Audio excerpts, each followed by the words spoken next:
Welcome students. इस class में हम लोग विद्युत चुंबकीय प्रेरण इलेक्ट्रोमैग्नेटिक इंडक्शन का अध्ययन करेंगे। इस चैप्टर के अंतर्गत हम लोग निम्नांकित टॉपिकों का अध्ययन करेंगे। पहले इस चैप्टर का सिलेबस समझ लिया जाए, उसके बाद बारी बारी से एक एक बिंदुओं पर हम लोग चर्चा करेंगे। चुंबकीय क्षेत्र की तीव्रता, ये तो हम लोग पिछले पाठों से पढ़ते आ रहे हैं, तो ये कोई नए टॉपिक नहीं है, लेकिन इसको यूज करना है तो इसका उपयोग फिर से एक बार इसको समझेंगे। चुंबकीय फ्लक्स, विद्युत चुंबकीय प्रेरण, प्रेरित विद्युतवाहक बल, प्रेरित धारा, गतिक विद्युतवाहक बल, विद्युत चुंबकीय प्रेरण के नियम, लेंज का नियम, प्रेरित धारा तथा प्रेरित आवेश, प्रेरकत्व, स्वप्रेरकत्व तथा अन्योन्य प्रेरकत्व, किसी परिनालिका का स्वप्रेरकत्व, दो कुंडलियों के बीच का अन्योन्य प्रेरकत्व, कुंडलियों का संयोजन, किसी प्रेरक में संचित ऊर्जा और भंवर धाराएं, एडी करंट। तो ये आपके इस चैप्टर के ये सिलेबस हैं। तो चलिए अब इन टॉपिकों का हम लोग बारी बारी से विधिवत अध्ययन करें। तो पहले टॉपिक शुरू होने से पहले, इस पर आने से पहले अपने चैप्टर को हम लोग समझें कि हमारा चैप्टर किस विषय वस्तु से संबंधित है, किस क्षेत्र से संबंधित है। तो एक चीज हम लोग पहले से पढ़ते आ रहे हैं, विद्युत प्रेरण। हमने पहले क्या पढ़ा हुआ है? विद्युत प्रेरण, इलेक्ट्रिक इंडक्शन।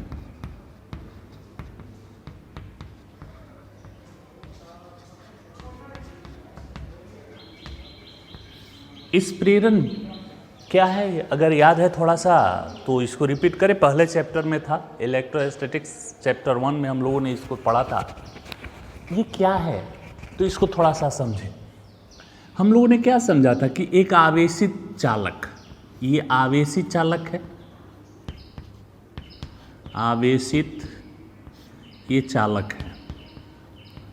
मान लो इस आवेशित है तो इस पर कोई आवेश है, तो मान लो इस पर प्लस आवेश है। और एक यह अनावेशित चालक है, अनावेशित चालक। तो जब किसी आवेशित चालक के समीप किसी अनावेशित चालक को लाते हैं, ध्यान देना बच्चों, स्पर्श नहीं होना चाहिए। स्पर्श हो जाए तो स्पर्श विधि हो जाएगा, स्पर्श करा दीजिएगा तो इस पर धन है तो इस पर भी धन आ जाएगा। तो हमने पढ़ा था आवेशन की विधियां, किसी वस्तु को आवेशित करने के तरीकों में हमने पढ़ा था। तो यह विद्युत चुंबकीय प्रेरण एक प्रक्रिया है, एक प्रोसेस है किसी अनावेशित वस्तु को आवेशित करने का। तो इस प्रक्रिया में होता क्या है कि जब हम किसी आवेशित चालक को किसी अनावेशित चालक के समीप लाते हैं, निकट लाते हैं, तो इस पर धन है ना, तो इसके पास वाले सिरे, यहाँ ये पास वाला सिरा है, ये दूर वाला सिरा है। पास वाले सिरे पर विपरीत चिन्ह का आवेश और दूर सिरे पर प्लस सजाती आवेश उत्पन्न हो जाता है। इस प्रक्रिया को ही हम लोगों ने क्या नाम दिया था?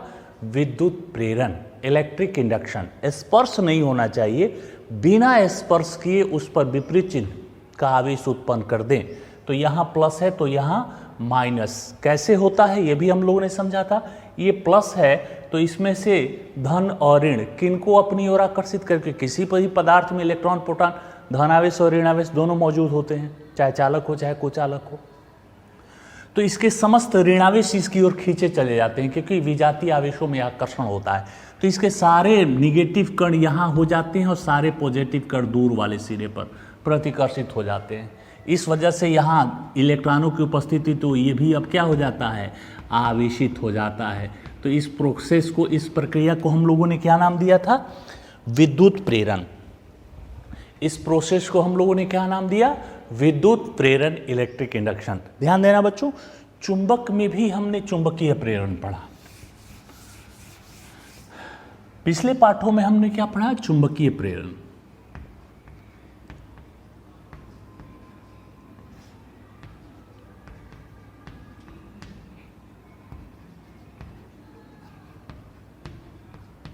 Magnetic induction.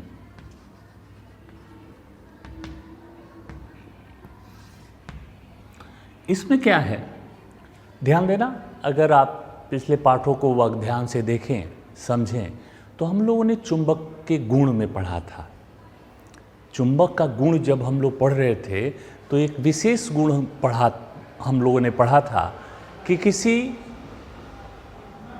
चुंबक के समीप लौह चुंबकीय पदार्थ लोहा, निकेल, कोबाल्ट को ले जाते हैं तो वह भी उस क्षेत्र में प्रवेश करते ही एक चुंबक की भांति व्यवहार करने लगता है। जैसे ये हमारा एक चुंबक है, ये चुंबक है जिसका नॉर्थ साउथ ये 2 पोल हैं, ध्रुव है। इसके पास में अगर हम एक ये लोहे का छड़ लेकर जाते हैं, लोहे का छड़, तो यह चुंबक इस लोहे में प्रेरण द्वारा विपरीत प्रकार मतलब यहाँ साउथ है तो यहाँ क्या आना चाहिए, नॉर्थ, और दूर वाले सिरे पर सजाती यहाँ एस है तो यहाँ एस। इसी प्रक्रिया को हमने प्रेरण नाम दिया था। तो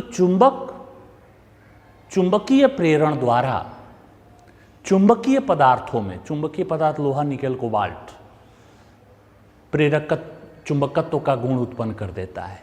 इस प्रोसेस को हम लोग क्या नाम देते हैं, चुंबकीय प्रेरण। क्या चुंबकीय प्रेरण की परिभाषा होगी कि चुंबक को किसी लौह चुंबकीय पदार्थ के पास ले जाने पर लौह चुंबकीय पदार्थ के पास वाले सिरे पर विपरीत ध्रुव उत्पन्न कर दे। विपरीत ध्रुव अर्थात यहाँ साउथ पोल है तो यहाँ नॉर्थ पोल, और दूर वाले सिरे पर सजातीय ध्रुव उत्पन्न कर दे। तो इस प्रक्रिया को चुंबकीय प्रेरण कहते हैं। और इसको हम लोगों ने क्या पढ़ा था, चुंबक के गुण में पढ़ा था कि चुंबकीय पदार्थों में चुंबकीय प्रेरण द्वारा चुंबकत्व का गुण उत्पन्न कर देता है। और इस तरह से आपको लगता है कि यह लोहे का छड़ है, लेकिन इसके अंदर चुंबक उत्पन्न हो गया है। और यह लोहा भी अब लोहा के छोटे छोटे टुकड़ों को अपनी ओर आकर्षित करने लग सकता है। ये आप करके देख सकते हैं, किया जा सकता है। यह लोहा भी अब एक चुंबक की भांति व्यवहार करने लगता है। आपको लगता है ये लोहा है, नहीं, अब यह चुंबक की भांति व्यवहार करेगा, इसमें चुंबकीय गुण उत्पन्न हो गए। अब इन दोनों को मिला देते हैं तो हमारा पाठ हो जाता है विद्युत चुंबकीय प्रेरण। मतलब इस प्रेरण में विद्युत और चुंबक दोनों के गुण उपस्थित होंगे, दोनों प्रक्रियाएं होंगी। मतलब प्रेरण तो हमें स्पर्श हो गया, एक चीज स्पष्ट हो गया कि इसमें स्पर्श नहीं होने चाहिए, चाहे वह विद्युत हो चाहे चुंबक हो। स्पर्श हो गया तो वह प्रेरण नहीं हो सकता। बस अब ये बात दिमाग में बैठा लो। अगर ये बात बैठा लिए तो इस चैप्टर की थ्योरी समझने में हमें कहीं कोई दिक्कत नहीं होगा कि प्रेरण में कहीं चाहे विद्युत प्रेरण हो चाहे चुंबकीय प्रेरण हो, स्पर्श नहीं होना चाहिए। स्पर्श विधि अलग प्रोसेस है। नज़दीक लाना है, इतना नज़दीक लाइए कि वह स्पर्श न करे, तो वह प्रेरण सार्थक होगा, सही प्रेरण होगा। तो ये चीज़ ध्यान देना है कि टॉपिक प्रेरण से संबंधित है, और प्रेरण में हम लोगों ने पढ़ा कि स्पर्श नहीं कराया जाता है, चाहे आवेश के लिए हो चाहे चुंबक के लिए हो, स्पर्श नहीं होना चाहिए। दिमाग में बैठ गया, तब अब चैप्टर की तरफ हम लोग बढ़ते हैं। ये 2 बातों को समझने के बाद हम लोग का पहला टॉपिक और दूसरा टॉपिक चुंबकीय क्षेत्र।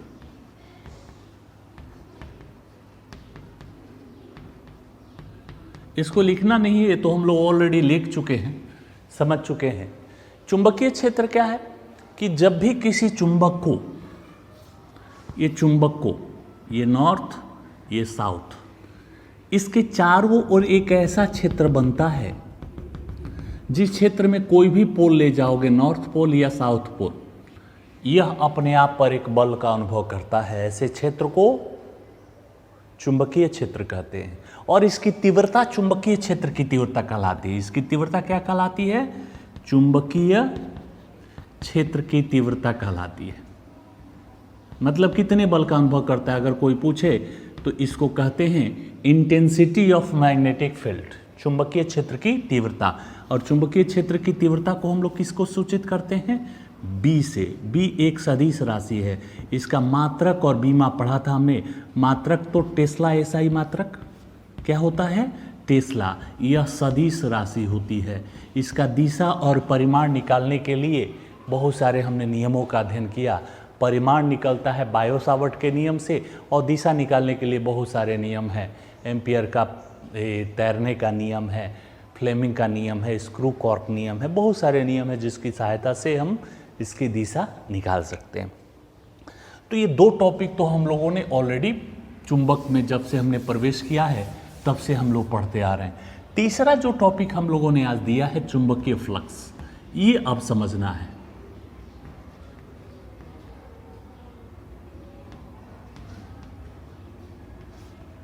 चुंबकीय फ्लक्स, ये चैप्टर अब लोग यही से शुरू करेंगे। Magnetic flux. अच्छा, हम लोगों ने पढ़ा था विद्युत फ्लक्स, याद है आपको? विद्युत फ्लक्स इलेक्ट्रिसिटी में पढ़ा था। विद्युत फ्लक्स क्या है? विद्युत क्षेत्र से होकर गुजरने वाली विद्युत क्षेत्र रेखाओं की संख्या। ये विद्युत क्षेत्र रेखाओं की संख्या होती है। क्या होती है?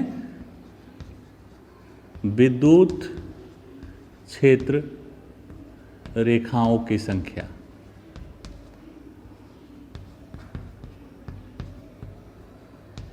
फाई से डिनोट करते हैं और इसका मापन क्षेत्र गुणे क्षेत्रफल से होता है। इसको हल करते हैं तो ई ए कॉस थीटा, थीटा ई और ई के बीच का कोण होता है दिशा के साथ।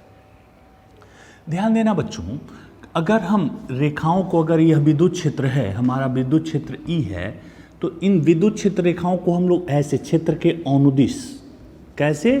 क्षेत्र के अनुदिश प्रदर्शित करते हैं। क्षेत्र के अनुदिश इसको सजाते हैं। तो चुंबकीय फ्लक्स, ये हमारा चुंबकीय क्षेत्र है। चुंबकीय क्षेत्र तो ऐसे जो रेखा रहे वो तो विद्युत क्षेत्र रेखा का हमने निर्धारण कर लिया। और आगे चलकर पढ़ेंगे विद्युत चुंबकीय तरंग जब आएगा तो उसमें एक नियम आता है मैक्सवेल का। उसने बताया कि विद्युत क्षेत्र और चुंबकीय क्षेत्र दूसरे के लंबवत तलों में होते हैं। विद्युत क्षेत्र अगर ई इधर है तो चुंबकीय क्षेत्र इस पर ऐसे लंबवत होगा। तो अगर ध्यान दें आप लोग, तो जितने चुंबकीय क्षेत्र में हम लोग चुंबकीय रेखा का प्रदर्शन किए हुए हैं वो तल के लंबवत, क्या लिखे हैं? तल के लंबवत। और यही चुंबकीय फ्लक्स की परिभाषा है कि चुंबकीय क्षेत्र के तल के लंबवत, चुंबकीय क्षेत्र के तल के लंबवत गुजरने वाली चुंबकीय क्षेत्र रेखाओं की संख्या उस तल से संबद्ध चुंबकीय फ्लक्स कहलाती है। मतलब चुंबकीय रेखाओं को हम लोग ऐसे डिनोट करेंगे, इस तरह से नहीं। इस तरह से हो गया तो ये तो विद्युत क्षेत्र हो जाएगा।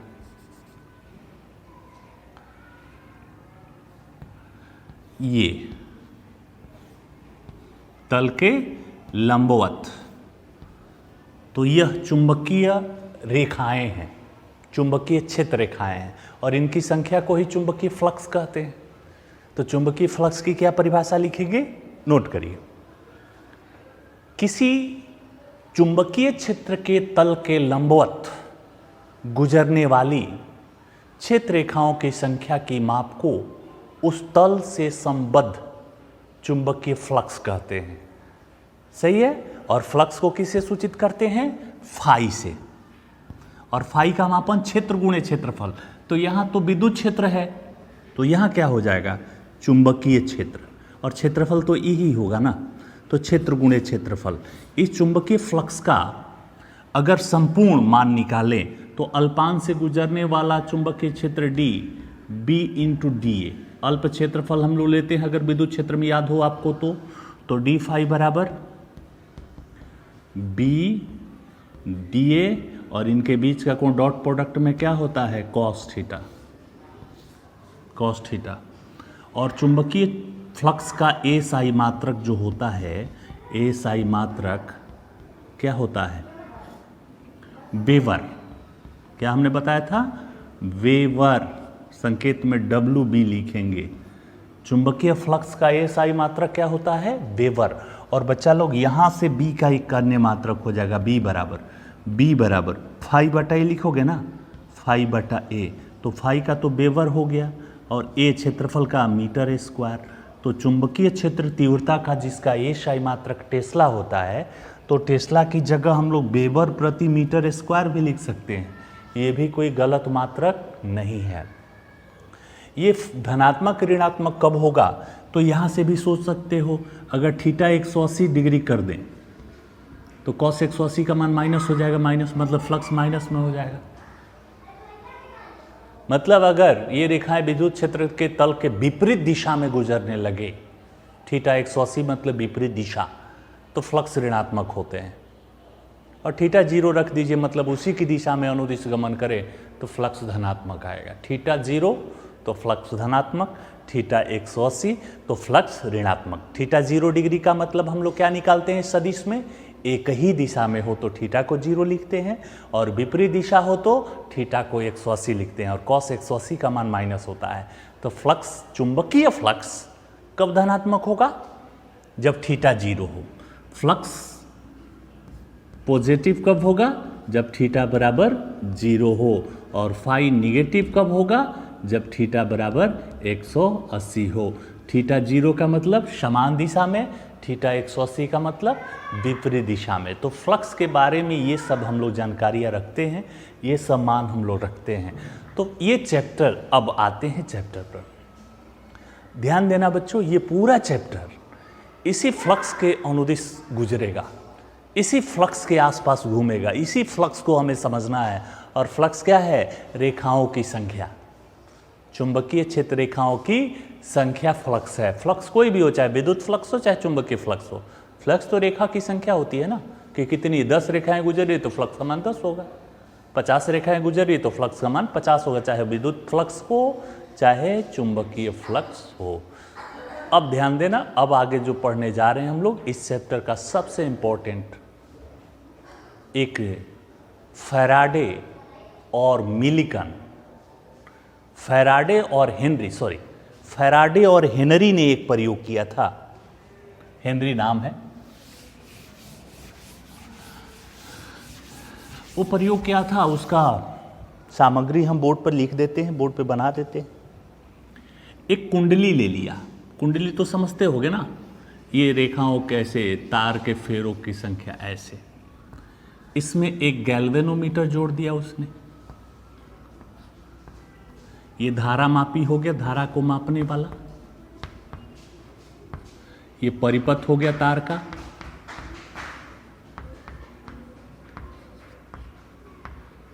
ये कुंडली हो गया तारों की।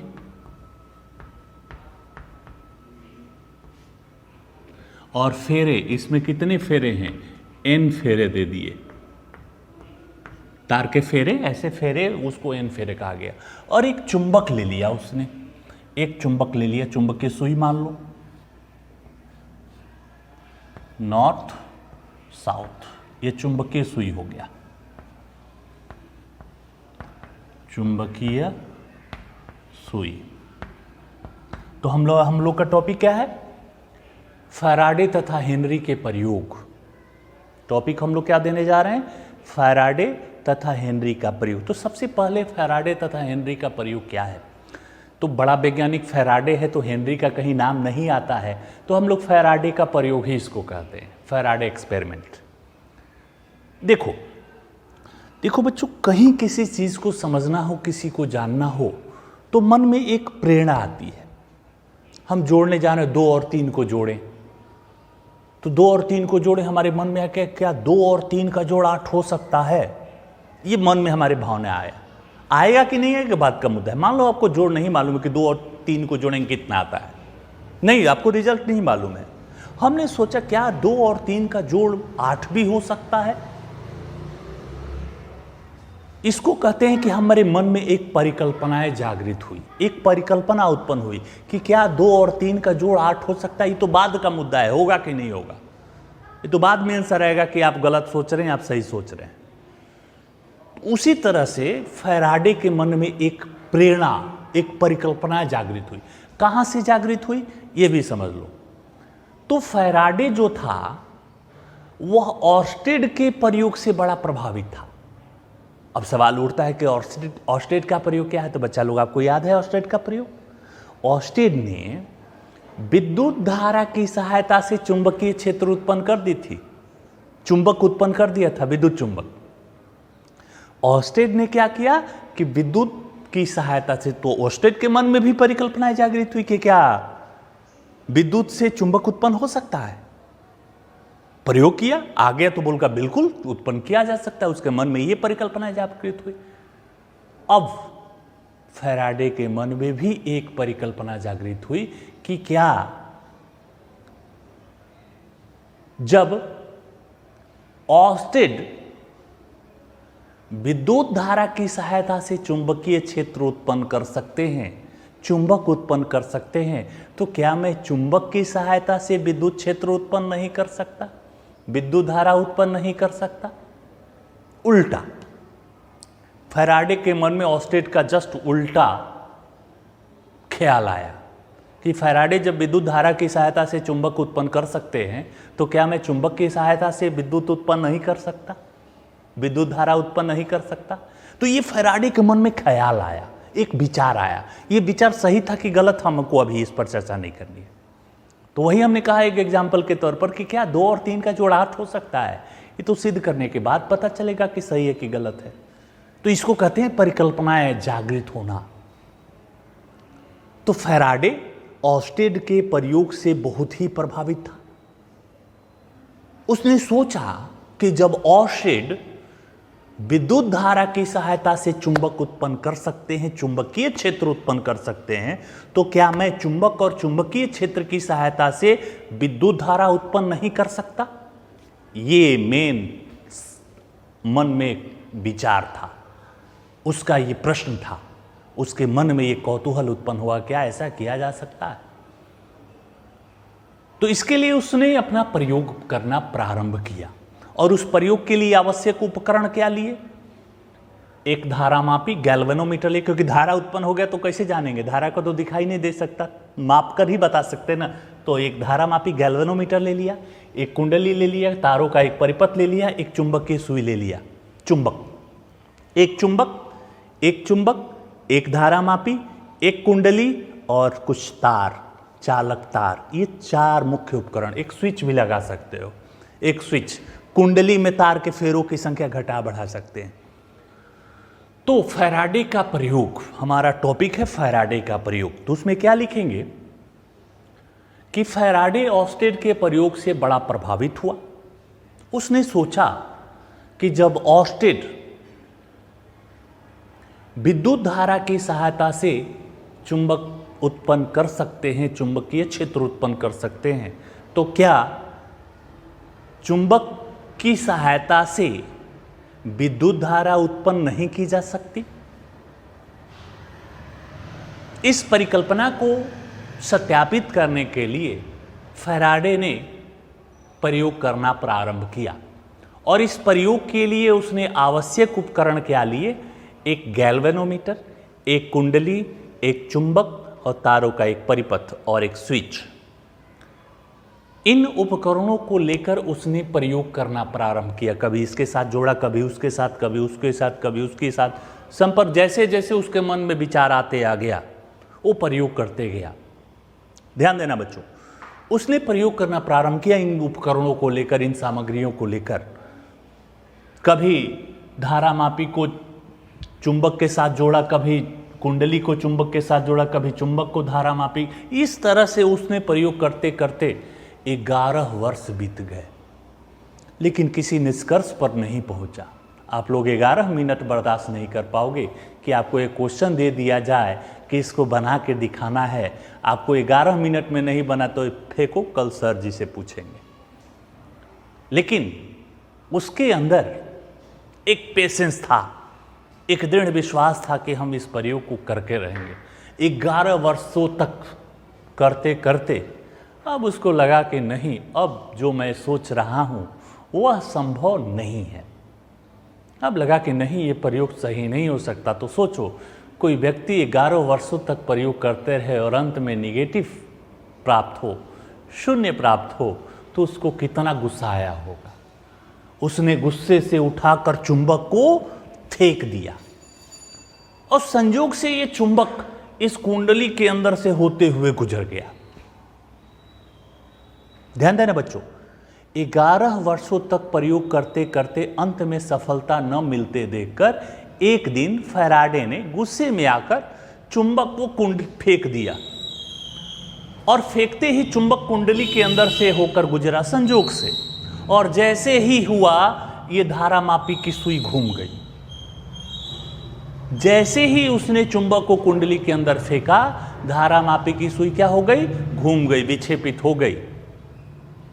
क्योंकि परिपथ में कहीं सेल नहीं लगा हुआ है और धारा मापी की सुई धारा के कारण ही घूमेगी, तो उसको देखकर बड़ा आश्चर्य हुआ कि सेल कहीं लगा नहीं है तो धारा मापी की सुई घूमी क्यों? पुनः एक बार उसने चुंबक उठाया, फिर फेंका, देखा कि फिर घूम गई। तब उसको कारण समझ में ना आया कि नहीं, जो मैं सोच रहा था बिल्कुल सही है। और इस प्रयोग द्वारा उसने चुंबक की सहायता से धारा उत्पन्न कर दी। यह घटना विद्युत चुंबकीय प्रेरण कहलाता है। इलेक्ट्रोमैग्नेटिक इंडक्शन यही है, आपके पाठ का यही नाम है। तो विद्युत चुंबकीय प्रेरण, चुंबक की सहायता से धारा उत्पन्न करने की घटना विद्युत चुंबकीय प्रेरण कहलाता है। और ये कौन सी धारा है? एसी की डीसी। एसी धारा तापघरों से आती है तो ये तापघर वाला धारा है नहीं। डीसी धारा बैटरी से आता है तो ये बैटरी वाली धारा है नहीं। तो ऐसी धारा को उसने नाम दिया प्रेरित धारा। इसको क्या नाम दिया? इस धारा को प्रेरित धारा आई। तो ध्यान देना बच्चों, फैराडे ने आपसे पूछे कि फैराडे का प्रयोग, फैराडे और हेनरी का प्रयोग, तो क्या लिखेंगे? नोट करिए। फैराडे ऑस्टेड के प्रयोग से बड़ा प्रभावित हुआ। उसने सोचा कि जब ऑस्टेड विद्युत धारा की सहायता से चुंबक उत्पन्न कर सकते हैं तो क्या मैं चुंबक की सहायता से विद्युत धारा उत्पन्न नहीं कर सकता? इस परिकल्पना को लेकर उसने प्रयोग करना प्रारंभ किया और इस प्रयोग के लिए उसने कुछ आवश्यक उपकरण लिए। एक धारा मापी, एक चुंबक, एक कुंडली, तारों का परिपथ, स्विच। इन सामग्रियों को लेकर प्रयोग करते करते 11 वर्ष बीत गए। अंत में सफलता न मिलते देखकर एक दिन फैराडे ने गुस्से में आकर चुंबक को फेंक दिया और चुंबक फेंकते ही चुंबक कुंडली के अंदर से होकर गुजर गया। और ऐसा करते ही कुंडली के साथ जोड़ी हुई चुंबकीय धारा मापी की चुंबकीय सुई घूम गई, विक्षेपित हो गई। सुई के विक्षेपित होते देखकर फैराडे को बड़ा आश्चर्य हुआ। आश्चर्य इस बात का हुआ कि परिपथ में कहीं सेल नहीं लगा हुआ है तो ये सुई घूमी क्यों? पुनः ये उसने चुंबक उठाकर फेंका, फिर चुंबक की सुई घूम गई। इसका मतलब हुआ, उसने निष्कर्ष निकाला कि धारा उत्पन्न हो गया।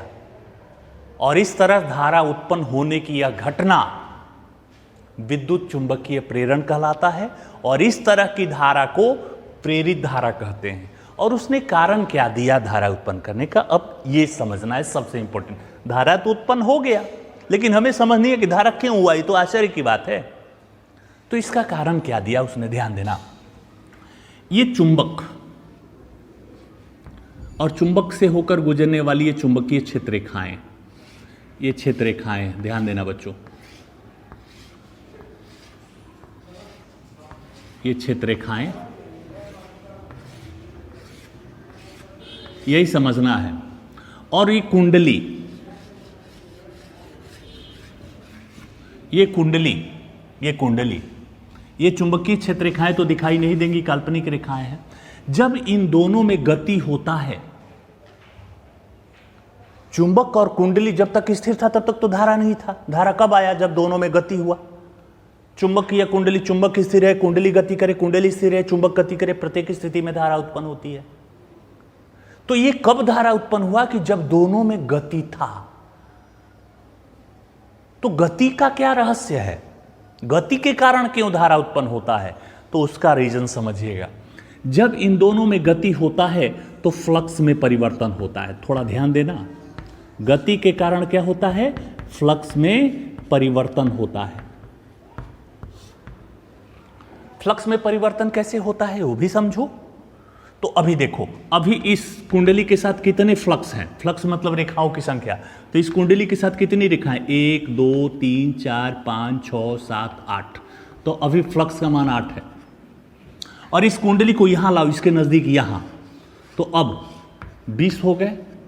इस कुंडली को थोड़ा दूर ले जाओ तो ये 4 हो जाएंगे।